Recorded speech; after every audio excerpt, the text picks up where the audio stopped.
Bom dia a todos, bom dia a todas, bom dia para você que nos assiste pela Pop TV em Sobradinho e Porto Alegre ou nos escuta pela Cultural FM em Santa Catarina, Rio Grande do Sul e região. Sejam todos muito bem-vindos e bem-vindas a mais um ICL Mercado Investimentos. Hoje quintamos com uma série de notícias aí atualizadas para vocês. Então vamos atualizar vários capítulos aqui das novelas que estão acontecendo. Vamos falar de Xandão, vamos falar da decisão em relação ao IOF e aproveitar para tirar todas as dúvidas de vocês em relação a isso. Então, se vocês têm alguma dúvida em relação ao assunto do IOF, querem contar de onde vocês estão falando, já aproveita o chat porque Diego tá de olho lá na redação. Mas não é só isso, tem novidade também rolando lá nos corredores da Rádio Peão dos Estados Unidos, então a gente vai falar sobre esse assunto também, já que ele chegou aqui causando barulho ontem. E tem a cesta básica, tem os privilégios que poderiam trazer uma arrecadação para os cofres brasileiros e a gente vai tentar passar por todos os assuntos. Mas antes de tudo isso, já vamos dar uma olhada na agenda, porque ela não está tão voltada para o Brasil hoje. O Brasil aparece pouco na agenda, mas tem declarações e dados importantes saindo hoje. 6 horas da manhã, na zona do euro, saiu o CPI, Índice de Preços ao Consumidor, e o Núcleo.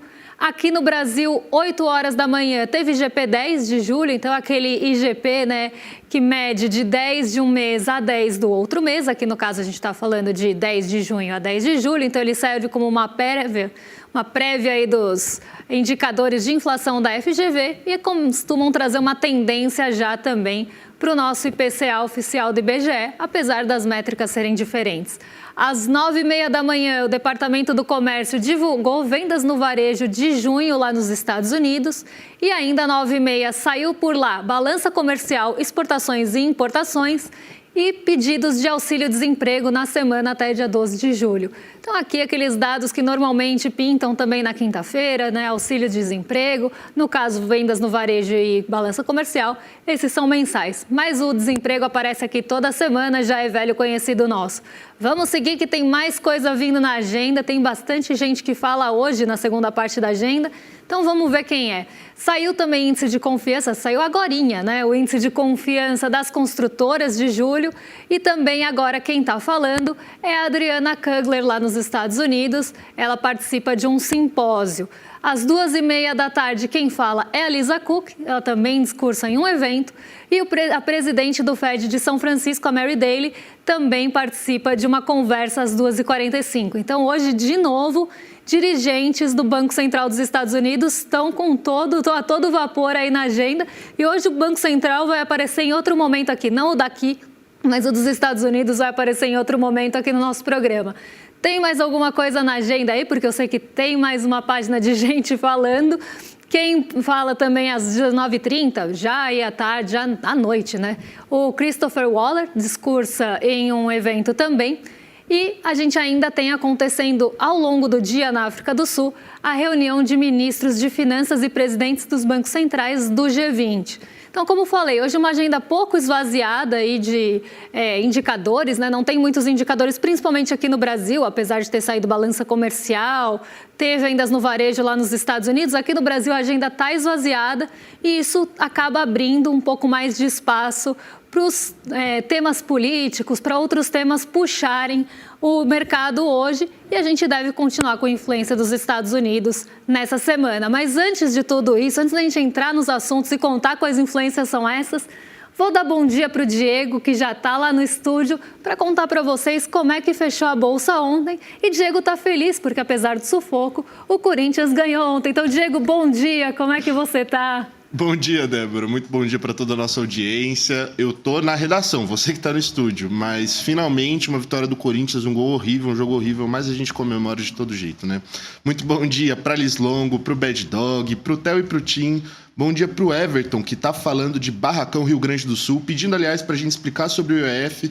Everton, fica com a gente até o final do programa, que vai ter explicação sobre todo esse drama do IOF. Enfim, muito bom dia para todo mundo. Prazer imenso estar aqui com vocês mais um dia. Vamos para o nosso fechamento? Pois bem, finalmente o clima melhorou na nossa bolsa.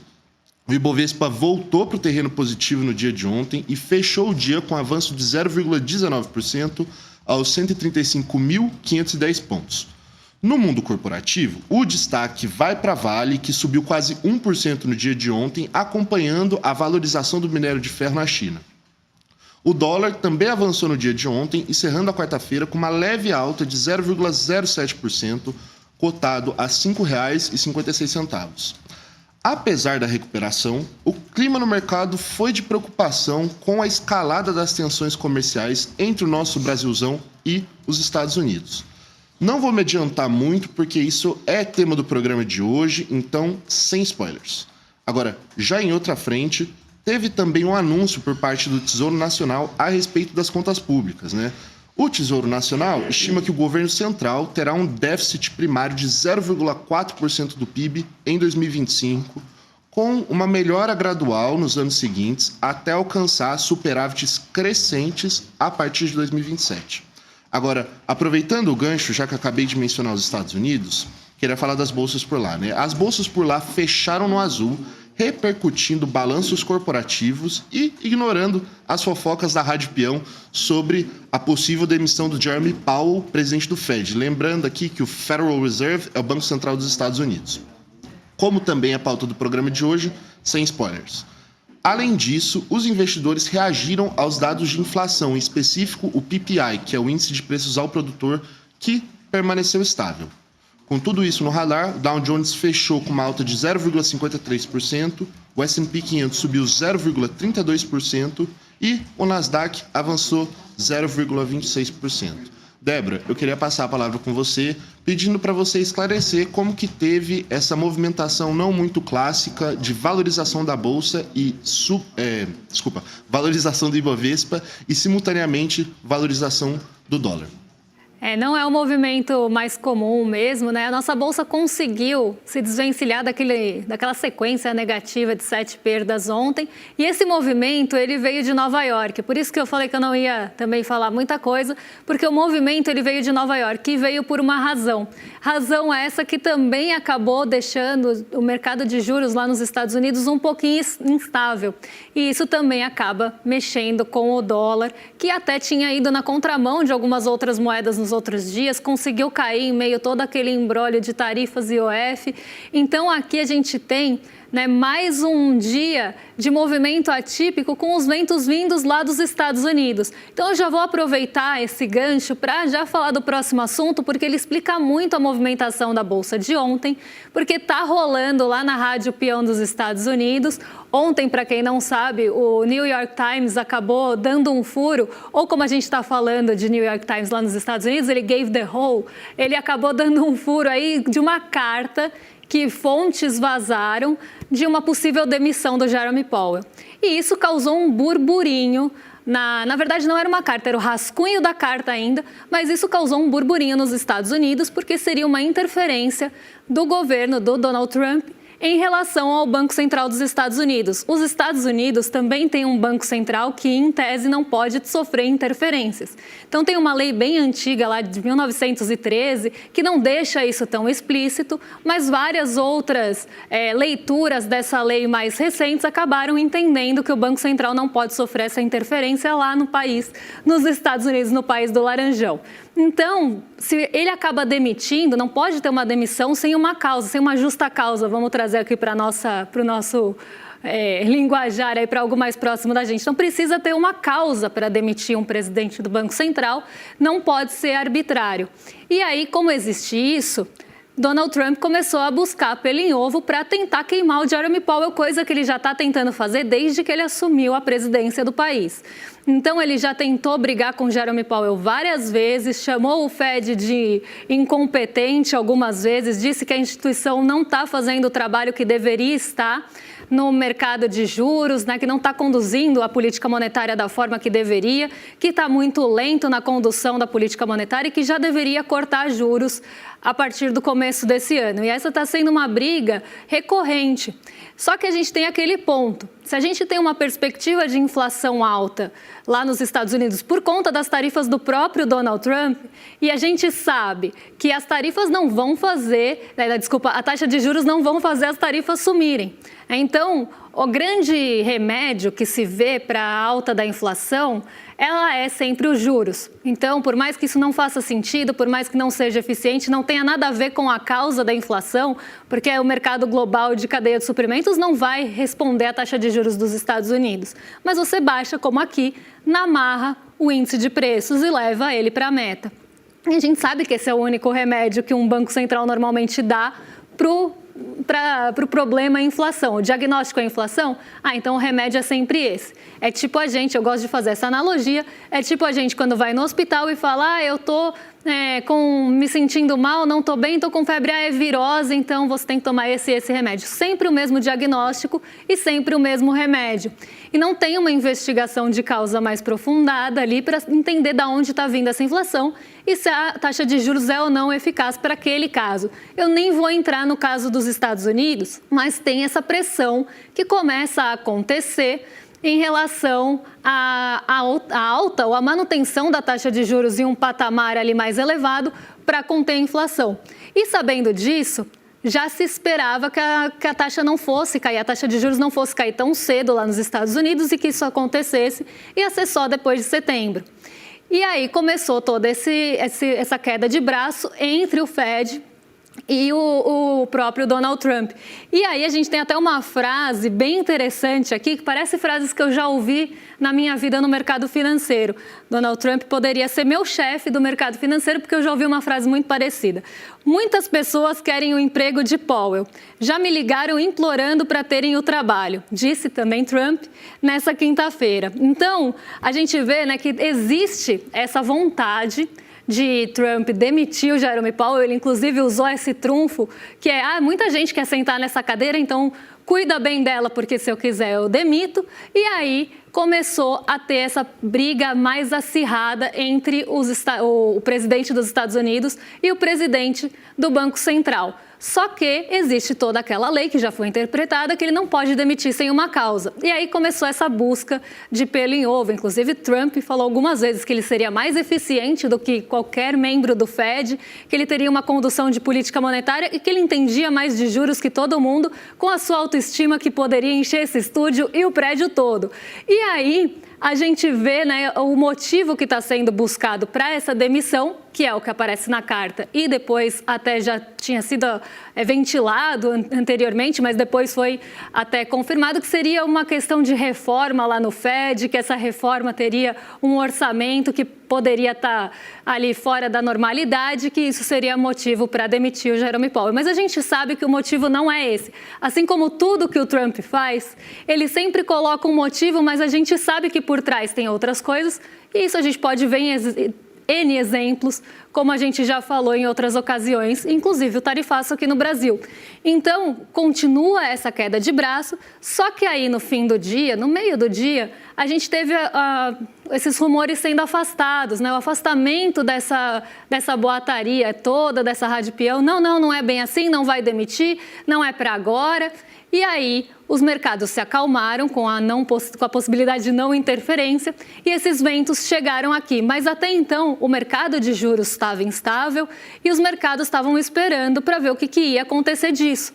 E é o que eu sempre falo, Donald Trump gera muita instabilidade no mercado. Ele é a incerteza em pessoa, porque ele fala uma coisa de manhã, depois ele desmente, ele fala uma coisa mais radical ali, joga uma tarifa, tem um pronunciamento radical, no meio do dia ele muda de ideia, e isso acaba gerando muita instabilidade. E aí até tem a notícia, Trump diz que demissão de Powell é improvável, mas não descarta nenhuma opção. Então ele afasta esses rumores, afasta esses boatos que estavam acontecendo por conta do vazamento do rascunho da carta, mas depois ele fala, mas pode ser. Né? Então ele sempre deixa esse suspense, sempre deixa as coisas ali no ar e não afirma nem desafirma. E aí você tem toda essa instabilidade e incerteza rondando. Mas só o afastamento da possibilidade já trouxe um pouco de fôlego para o Ibovespa, que acabou indo para o terreno positivo, mas o dólar não conseguiu acompanhar, até porque ele tinha caído no dia anterior. Então, um dia atípico e com ventos de novo vindos dos Estados Unidos. Agora eu vou devolver para a redação, porque eu já me situei, já sei que eu estou no estúdio, o Diego está na redação. Eu estou assim de saúde, né? Não sei nem mais onde eu estou. Mas, Diego, conta para a gente Que novidade a gente tem do Xandão, hein? Pois é, Débora. Finalmente, o Supremo Tribunal Federal, na verdade, o Alexandre de Moraes, tomou uma decisão. Pois bem, ele liberou o aumento das alíquotas do IOF, o Imposto sobre Operações Financeiras. Mas, porém, contudo, entretanto, todavia, manteve travada a cobrança sobre um tipo específico de transação comercial, o chamado risco sacado. A decisão, como já disse, foi do ministro Alexandre de Moraes. Ele afirmou que, nesse ponto, o governo passou dos limites e feriu a lei tributária. Mesmo sem os 8 bilhões de reais que o Ministério da Fazenda esperava arrecadar com o risco sacado, teve comemoração. Disse que a decisão ajuda a reconstruir o diálogo entre os poderes e a normalidade institucional. O STF entendeu que o presidente pode, sim, ajustar o IOF por decreto, desde que seja para regular o mercado e não para fins arrecadatórios. Segundo Moraes, não houve prova de abuso de poder nessa mudança. Mas, ao tentar cobrar IOF sobre operações que antes não eram tributadas, aí sim o governo estaria indo longe demais. É o fim de mais um capítulo na disputa entre Planalto e Congresso sobre impostos e limites do Executivo. Débora?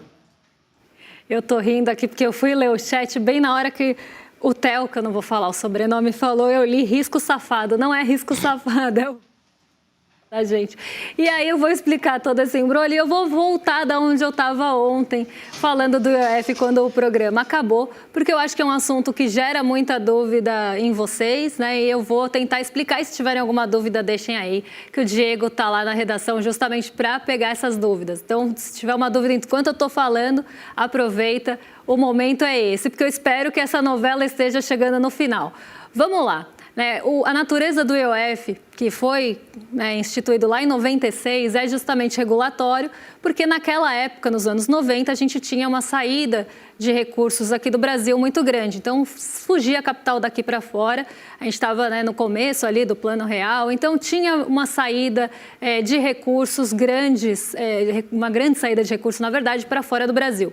E aí tem uma série de leis que surgem, uma série, inclusive, de jabuticabas que surgem naquele período, entre 95 e 96, que estão fazendo 30 anos, e que tinham a finalidade de diminuir essa saída de recursos para fora. E uma delas foi a instituição do IOF, que é o Imposto de Operações Financeiras, que também incide em câmbio e incide em crédito e outras operações financeiras. Então, seguro, quando a gente faz seguro tem IOF, quando a gente faz câmbio tem IOF, quando a gente pega um crédito tem IOF.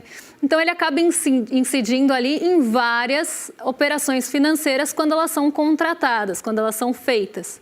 E aí, não pode esquecer que toda operação de câmbio tem um contrato de câmbio por trás. Então, quando esses contratos são feitos, o IOF ele é cobrado.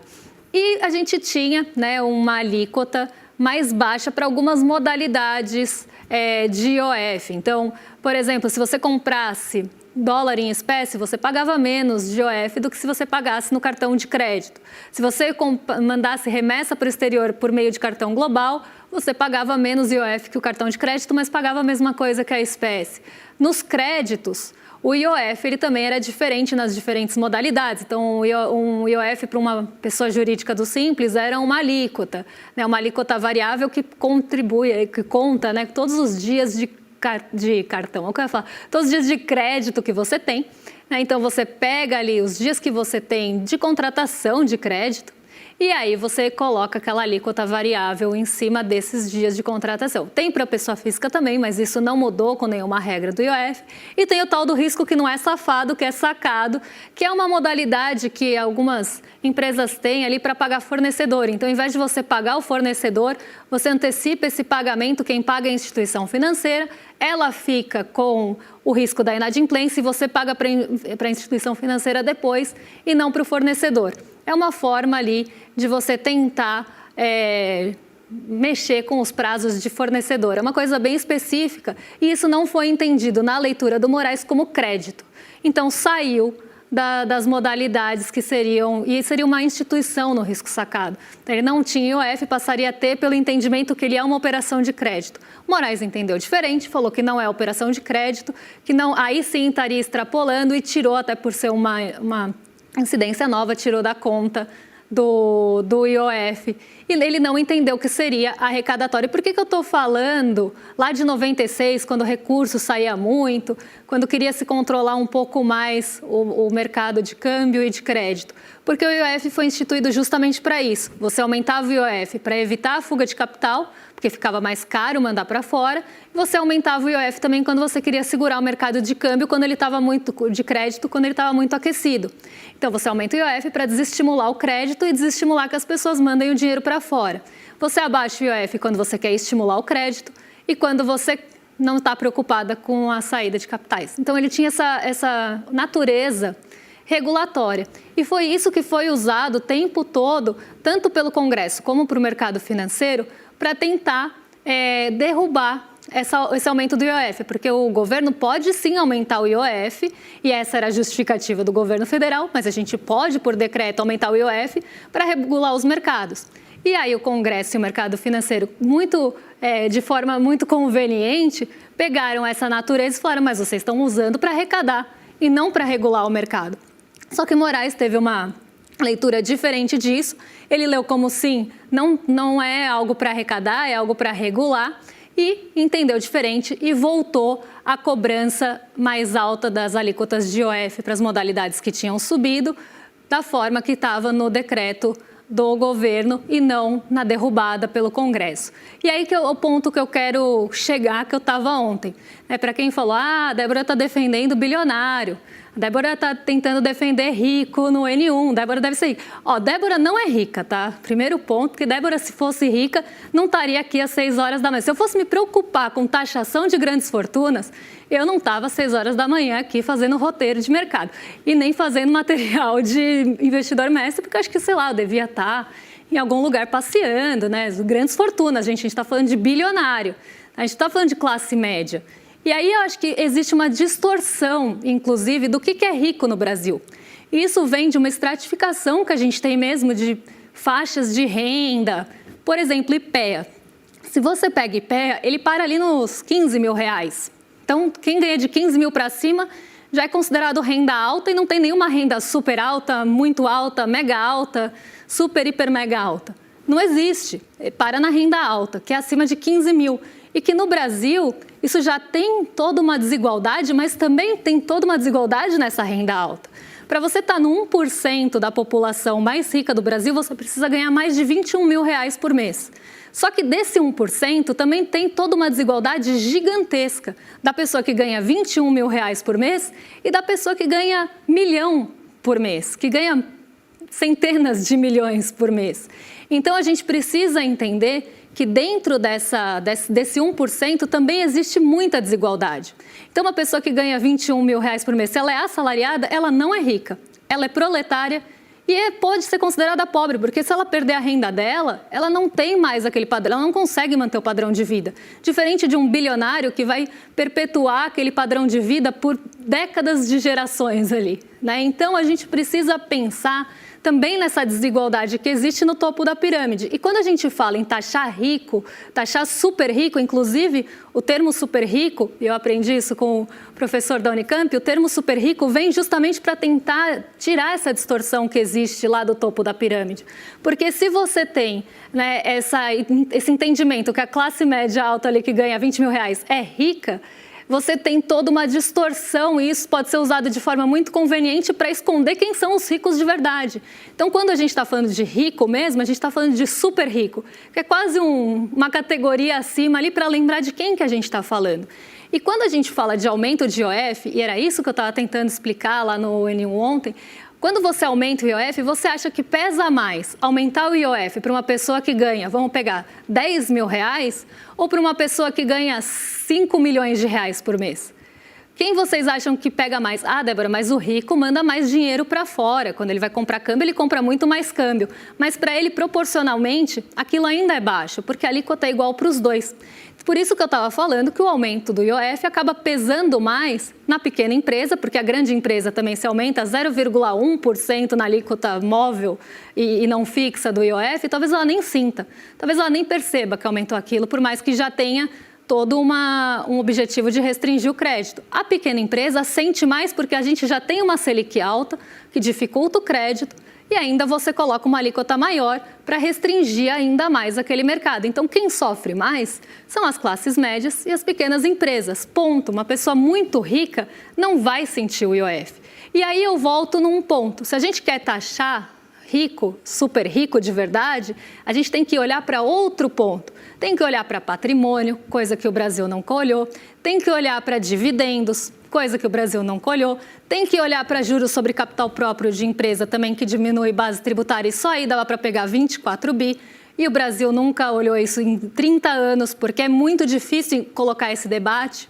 Só que aí a gente tem um outro ponto. Se a gente não consegue nem passar no Congresso um aumento de IOF, quem dirá discutir juros sobre capital próprio se aquelas pessoas, ou majoritariamente o Congresso está lá, para defender o interesse dessas empresas, dessas pessoas muito ricas, dessas bancadas e não da população.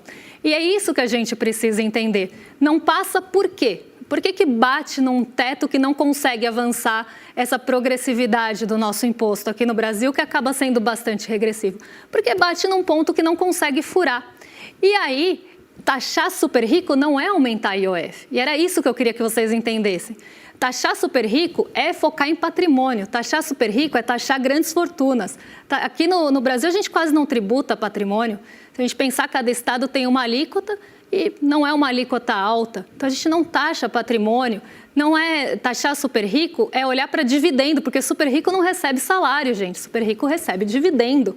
Então, taxar super rico é olhar para essa camada que não é o 1% da população, é o 0,01% da população. Então, não venham falar que eu estava defendendo rico quando eu falo do IOF, porque rico, para IOF para rico, é centavo. Agora, se você olhar para dividendos, se você olhar para juros sobre capital próprio, se você olhar para patrimônio, se você olhar para renda de uma forma ainda mais estratificada, aí sim você está olhando para rico. E aí que não vai passar. Porque aí você tem os ricos se defendendo lá no próprio Congresso, porque tem bancada de tudo. Tem bancada de boi, tem bancada de bala, tem bancada de bet, tem bancada de bíblia, tem o mercado financeiro fazendo pressão. Então, a gente precisa entender essa desigualdade, inclusive, do Brasil, para entender quem pega quem e o que é taxar rico e o que não é. E aí, eu estou usando tudo isso para falar, né, que agora o IOF sobe, né, sobe com as alíquotas, então, mais altas para todas as modalidades de câmbio. Então, tanto faz se você compra na sua conta global, na espécie ou no cartão de crédito. E quem ficou muito feliz com isso foram as operadoras de cartão, porque as pessoas estavam deixando de passar ali na maquininha, a Visa, Mastercard, etc. As bandeiras de cartão adoraram o IOF. Por quê? As pessoas vão voltar a usar cartão de crédito porque agora tanto faz o IOF. Tudo bem que tem toda a questão cambial ainda por trás que é diferente, mas o IOF agora é o mesmo para todo mundo, para o dinheiro em espécie, para a maquininha, para a bandeirinha do cartão de crédito e para a conta global. Então, as pessoas talvez usem mais cartão lá fora. E quem gostou? As operadoras de cartão. Então, a gente precisa entender tudo isso para não também repercutir e começar a falar um monte de coisa sem saber o ponto central daquilo. E aí, por exemplo, para câmbio, todos vão ficar em 3,5 agora, 3 vezes maior do que você pagava na conta global. E vai pegar mais, claro, para quem tem menos dinheiro, porque eu, se vou comprar câmbio, se eu pudesse pagar 6 ou pagar 20, eu com certeza ia escolher pagar R$6, porque eu não vou pagar R$20 de IOF se eu posso pagar 6, porque para mim R$20 pesa mais do que 6. Agora, tem gente que tem tanto dinheiro que R$6 ou 20, tanto faz, porque isso é o trocado do trocado. Então, a gente precisa realmente entender esse ponto. Para as empresas, também sobem algumas alíquotas ali no crédito, no Simples, né?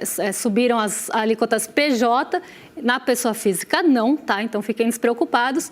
E ainda tem a questão do VGBL, que foi entendido como seguro e que passa a ter todo esse ponto ali de cobrança de IOF a partir de um patamar também de 50 mil por mês, que é muito grande. Mas a gente nunca pode esquecer que o governo recuou em 6 horas na cobrança que pegava as pessoas que mandam mais dinheiro para fora. Para investir, essa continua baixinha e os fundos de investimento continuam isentos. Nesse ponto, o governo recuou. E aí a gente pode pensar que aí teve algum favorecimento de pessoas que têm maior poder aquisitivo. No mais, vai pegar a pequena empresa e vai pegar a pessoa física que fazia câmbio de uma forma mais barata. É isso. Acho que consegui passar pelos principais pontos, mas se tiver alguma dúvida de vocês, amanhã eu retomo começando já com as dúvidas de vocês. E eu quero convidar todo mundo aí para entrar em iclmercado.com.br. Ajudem a gente a sair da lanterninha. Vamos pensar em alguma coisa legal semana que vem, que é uma semana importante aí estamos chegando perto do dia 27 de julho, para tentar fazer vocês usarem o nosso link aqui do ICL Mercado ou entrar aqui no nosso QR Code. Então, nesse momento que a gente vai passar para o andar de cima, vamos mandar lá para o rolê, vocês têm um tempinho para se inscrever no ICL Eterno e não ficar fora dessa, porque vem muita novidade por aí. Eu estava vendo as caixas misteriosas, né? R$2 uma caixa misteriosa. Eu estou super curiosa para saber o que eu ainda não sei, porque vem novidade em todas as esferas aqui do ICL. Vem novidade no jornalismo, no entretenimento, na educação. E a gente sabe que, se tratando de ICL, não é brincadeira. E eu estou muito curiosa, como vocês, para saber o que vem por aí de novidade. Então, já sabe, iclmercado.com.br, para no dia 27 de julho, às 8 horas, vocês receberem o lembrete e conseguirem participar dessa reunião aqui com a gente. Então, estão mais do que convidados, é só entrar no link. E agora sim, eu envio aqui para os nossos vizinhos de cima, para o Rolê ICL. Eles já estão, Guga Noblar e William De Luca já estão a postos para receber vocês. E amanhã eu volto para tirar dúvidas, que eu vou caçar todas agora no chat, e para falar de cesta básica e privilégios. Um beijão e até amanhã, pessoal. Já tá valendo? Tá valendo. Tá. Pois é, turma, eu tive que trocar a tela do computador para caber o plano que a gente está construindo há mais de 2 anos para o ICL. São mais de 300 pessoas envolvidas na construção desse que é o novo e mais revolucionário capítulo do ICL. Eu vou anunciar as novidades no dia 27 de julho e não vai ficar pedra sobre pedra. Quanto à turma lá da extrema-direita, que eles comecem a perder o sono, porque o negócio vai ficar ruim para eles. E a gente vai inaugurar um novo paradigma na educação, no jornalismo e no entretenimento. E vocês vão poder fazer parte disso. O melhor de tudo, para sempre. Vocês não perdem por esperar. Até lá.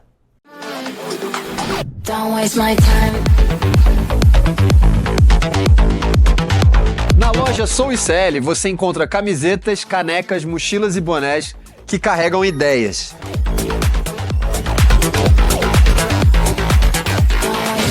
Produtos com propósito para quem acredita em justiça, consciência e transformação. Vista, use, leve a luta com você. Acesse souicl.com.br e escolha o que representa você. ICL, souicl.com.br, tá tudo lá.